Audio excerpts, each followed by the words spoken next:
Hi, thank you for having me. Thank you for coming to speak with us.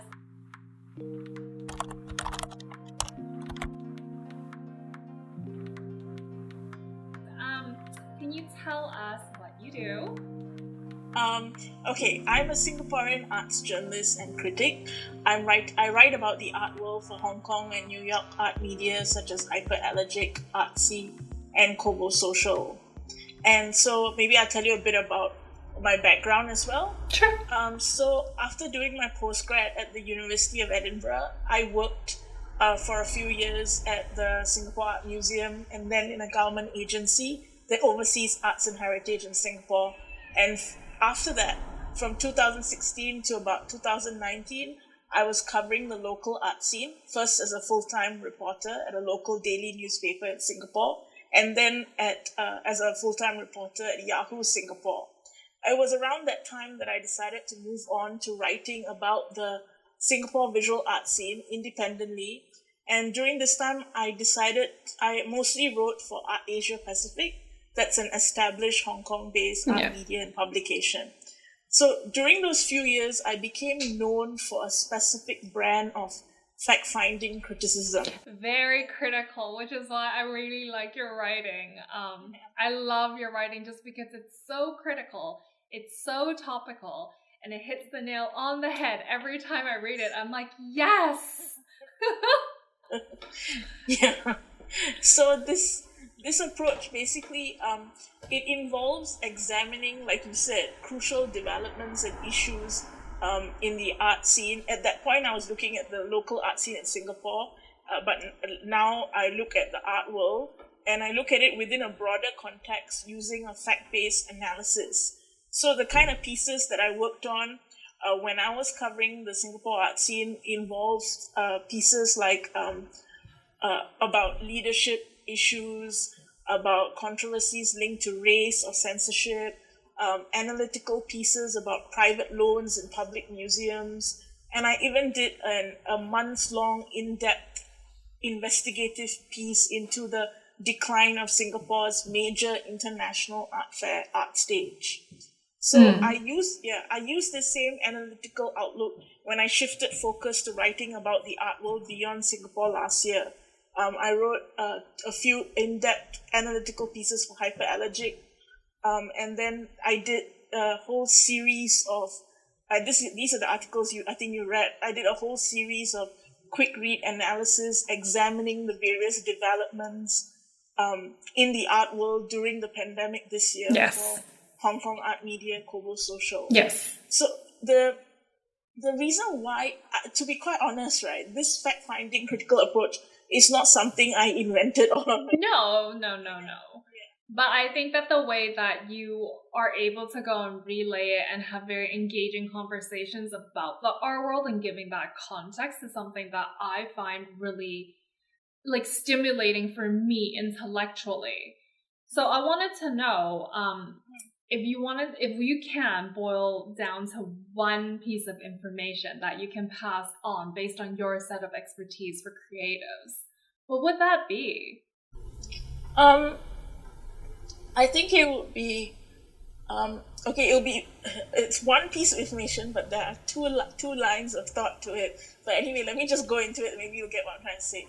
So I think that an important thing that we need to know in the art world and obviously beyond as well is that we are facing a lack of inclusion and nuanced awareness of people and places beyond spheres of established power and privilege and recognized art centers.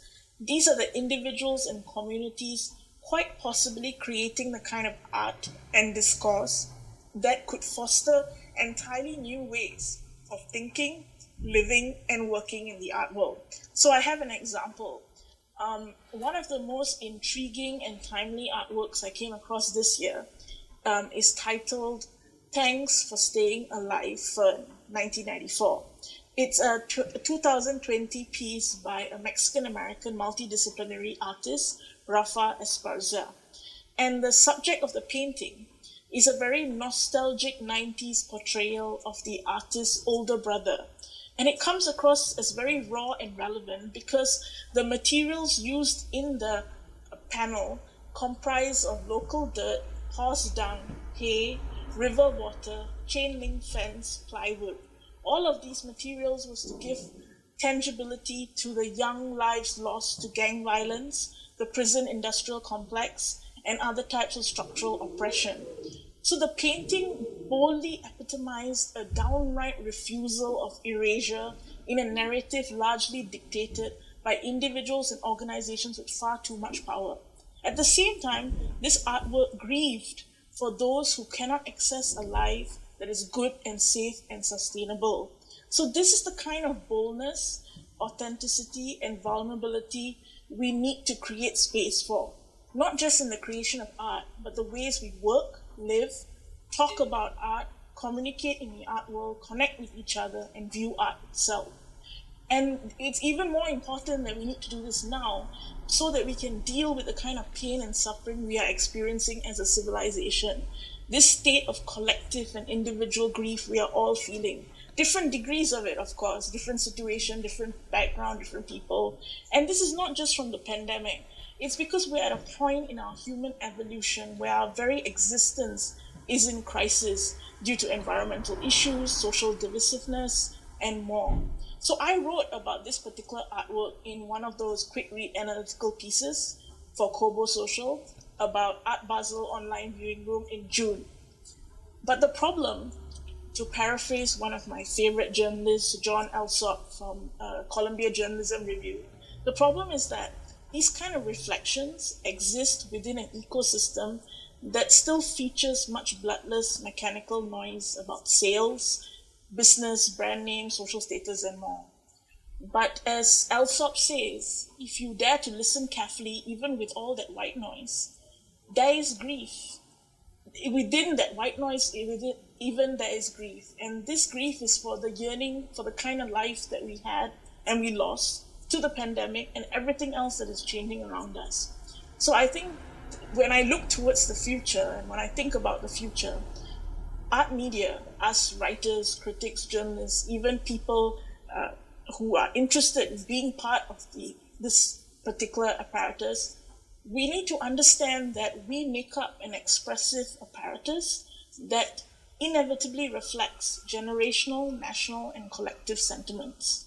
So I think it's worth it for each and every one of us to explore these emotions and the forms that they're taking right now and where they may lead us in the future. No, I think it's a really good point. We think that the art world and the art market, which is a subset of the art world, is so disparate, but actually everything is connected, and that we always forget that we're human beings and we're connected. Yes. Regardless of whatever it is that's happening, is that we're always going to be connected and tethered to each other. And I think that you bring up such a really good point, because we are a community and that collectively we're all suffering together, but we don't necessarily always talk about that, and we don't necessarily always bring that to the forefront.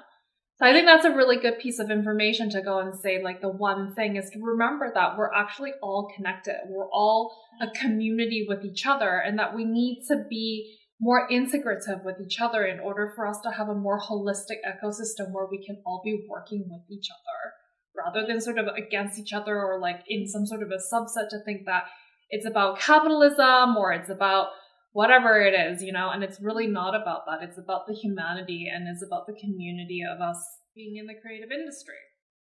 So, thank you. That's been great. Super stimulating as always. So thank you so much for your time. Thank you. Bye.